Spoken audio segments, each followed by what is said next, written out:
அரசர் கதைகள். ஆறாவது முட்டாள். அரசர் கிருஷ்ணதேவராயருக்கு அன்று விபரீதமான ஒரு ஆசை ஏற்பட்டது. அவர் அப்பாஜியிடம், அமைச்சரே, இன்று மாலை 6 மணிக்குள் நம் தலைநகரான விஜயநகரை நீர் நன்றாக சுற்றி பார்த்து 6 முட்டாள்களின் விலாசத்தை குறித்துக் கொண்டு வாருங்கள் என்று ஆணையிட்டார். முட்டாள்களின் முகவரி எதற்கு என்று பணிவுடன் கேட்டார் அப்பாஜி. வீணாக விளக்கம் கேட்க வேண்டாம், சொன்னதை செய்யும் என்று அரசர் கண்டிப்பாக கூறினார். அரசர் விருப்பப்படி முட்டாள்களை தேடி அலைந்தார் அப்பாஜி. அந்தி நேரத்திற்குள் 6 முட்டாள்களை தேடி கண்டுபிடித்து அவர்கள் விலாசத்தை குறிக்க வேண்டுமே.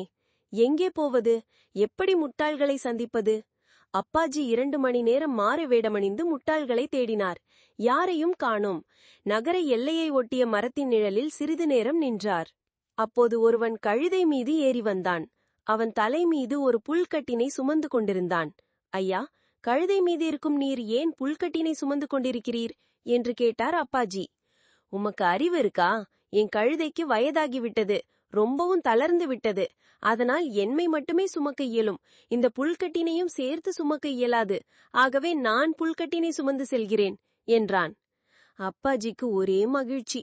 தான் தேடி வந்த முட்டாள்களில் ஒருவன் அகப்பட்டுக் கொண்டானே. அவனிடம் சாமர்த்தியமாக பேசி அவனது விலாசத்தை கேட்டு குறித்துக் கொண்டார். சிறிது தூரம் சென்றதும் அருகில் உள்ள ஒரு மரத்தின் நுனிக்கிளையில் ஒருவன் உட்கார்ந்து கொண்டு மரத்தை வெட்டி கொண்டிருந்தான். அவனை பார்த்த அப்பாஜி, ஐயா, இப்படி உட்கார்ந்து கொண்டு வெட்டினால் நீங்கள் கீழே விழுந்து விடுவீர்கள், அந்த பக்கமா உட்கார்ந்து வெட்டுங்க என்றார். ஏயா, நான் என்ன மடைய நினைச்சியா? நான் இப்படி உட்கார்ந்துகிட்டு மரத்தை வெட்டினா இந்த மரக்கிளை கீழே விழும், நீ உடனே தூக்கிக்கிட்டு ஓடலான்னு பாத்தியா? அதுக்காக தானே நான் இங்கே உட்கார்ந்துகிட்டு வெட்டுறேன் என்றான். சே, உங்க புத்திசாலித்தனம் யாருக்கு வரும்? உங்க வீட்டு முகவரியை கொடுங்க என்று வாங்கிக் கொண்டார் அப்பாஜி.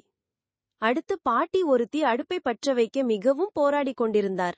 பாட்டி, என்ன பிரச்சனை என்றார் அப்பாஜி. ஐயா, இது நல்ல காய்ந்த விறகுதான், மண்ணெண்ணெய் இல்ல. தண்ணியும் மண்ணெண்ணையும் ஒரே மாதிரி தானே இருக்கு. அதனால இந்த விறகுகள்ல நல்ல தண்ணிய ஊத்தி எரிய வைக்க முயற்சி செய்றேன், எரியவே மாட்டேங்குது என்றாள். சிரித்துக்கொண்டே அவளது முகவரியையும் குறித்து கொண்டார் அப்பாஜி. அடுத்த முட்டாள் அவ்வளவு எளிதில் கிடைக்கவில்லை. இன்னும் 3 முட்டாளை தேடியாக வேண்டும். 1 மணி நேரமே உள்ளது. அழுத்து போய் ஆற்றங்கரைக்கு சென்றார் அப்பாஜி. அங்கே ஒருவன் குளித்து முடித்துவிட்டு இங்கும் அங்கும் அலைந்து கொண்டிருந்தார். அப்பாஜி அவனிடம், தங்கள் எதை தேடிக்கொண்டு அலைகிறீர்கள் என்று விசாரித்தார். அவன், ஐயா, நான் என் உடைகளையும் கொஞ்சம் பணத்தையும் ஓரிடத்தில் வைத்துவிட்டு குளித்தேன். குளித்துவிட்டு வந்து பார்த்தால் பணத்தையும் உடைகளையும் காணோம் என்று கவலையுடன் கூறினான். ஏதாவது அடையாளம் வைத்திருந்தாயா? இருந்தது, அதையும் காணோம். என்ன அடையாளம்? வானத்தில் வெண்மேகம் ஒன்று இருந்தது, அதை அடையாளமாக கொண்டு அதன் அடியில் வைத்தேன்.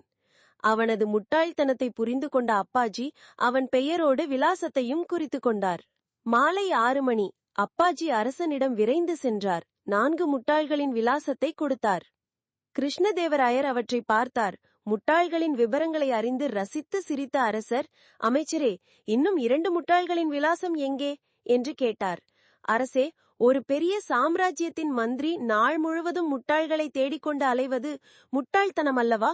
ஆகவே எனது விலாசத்தை 5ஆவதாக எழுதிக் கொள்ளுங்கள் என்று பணிவோடு வேண்டினார். அரசரும் அப்பாஜியின் முகவரியை எழுதிக் கொண்டார். பிறகு, அமைச்சரே, 6வது முட்டாளின் விலாசம் எங்கே என்று அரசர் ஆர்வத்துடன் கேட்டார். அரசே, கோபித்துக் கொள்ளாதீர்கள். உங்கள் விலாசம் உங்களுக்கு தெரியாதா? ஒரு நாட்டின் அமைச்சருக்கு என்ன வேலை கொடுக்க வேண்டும் என்று ஒரு ஒழுங்கு கிடையாதா?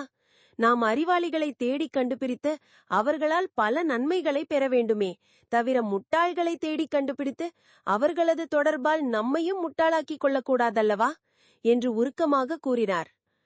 அரசருக்கு தான் செய்த தவறு புரிந்துவிட்டது. தன் கையிலிருந்து 4 முட்டாள்களின் விலாசத்தையும் உடனே கெடுத்து எறிந்தார்.